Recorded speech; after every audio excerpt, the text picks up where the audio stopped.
Hi friends, আমি এখন উত্তরা হইতে এক্সপ্রেস ওয়ে দিয়ে যাচ্ছি পল্টনে আমার বাসায়। উত্তরাতে আমার কানাডিয়ান ফ্রেন্ডের বাবা মার ওদেরকে ডাক্তার দেখানোর জন্য আমি উত্তরায় গিয়েছিলাম এবং ওনাদেরকে হোটেলে রেখেছি। ওনার হোটেলে আছে, কাল চলে যাবে সিলেটের উদ্দেশ্যে কুলাউড়ায়। তাই আমি এক্সপ্রেস ওয়ে দিয়ে পল্টনে যাচ্ছি। রাতে দৃশ্য রাত 11টা বাজে। খুবই চমৎকার, খুবই সুন্দর লাগছে। খুবই সুন্দর একটা এক্সপ্রেস ওয়ে বানিয়েছে গভর্নমেন্ট। আমাদের এখন পল্টন থেকে এয়ারপোর্টে আসতে এবং উত্তরে যেতে খুবই অল্প সময়ের মধ্যে আমরা যেতে পারি। মাত্র 27-30 মিনিট লাগে এবং এক্সপ্রেস ওয়েটা খুবই দেখবার মতো হয়েছে, যেটা না দেখলে, এক্সপ্রেস ওয়ে দিয়ে না চললে বোঝা যাবে না।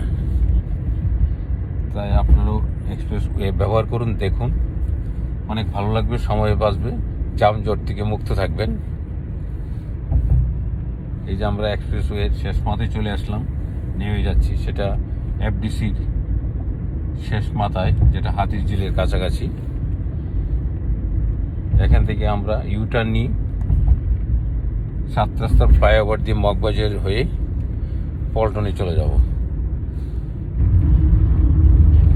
খুবই সুন্দর, খুবই ভালো লাগছে।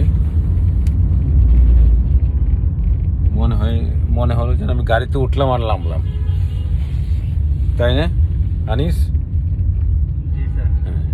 আমার গাড়ি নিয়ে যাচ্ছি। 10 মিনিট লাগছে। হ্যাঁ, আমার গাড়িটা আনিস চালাচ্ছে। খুবই ভালো ড্রাইভার বলা যাবে না ওকে, ওর এটা শখের হিসাবে ও জবটা করে। ও একজন ভালো স্টুডেন্ট, ভার্সিটিতে পড়াশোনা করে।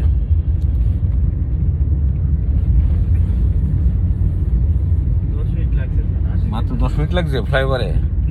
বাহ, হ্যাঁ, 80-তে চালাইছো, কিন্তু 60 তো চালানোর নিয়ম এক্সপ্রেস ওয়েতে। 80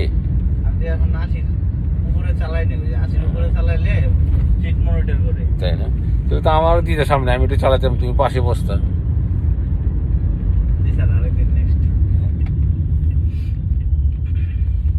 এই যে আমরা হাতিরঝিলের মাথায় নেমে গেলাম। এখন ইউটার্ন নিয়ে 7 রাস্তা হয়ে ফ্লাইওভারে উঠবো মগবাজারের।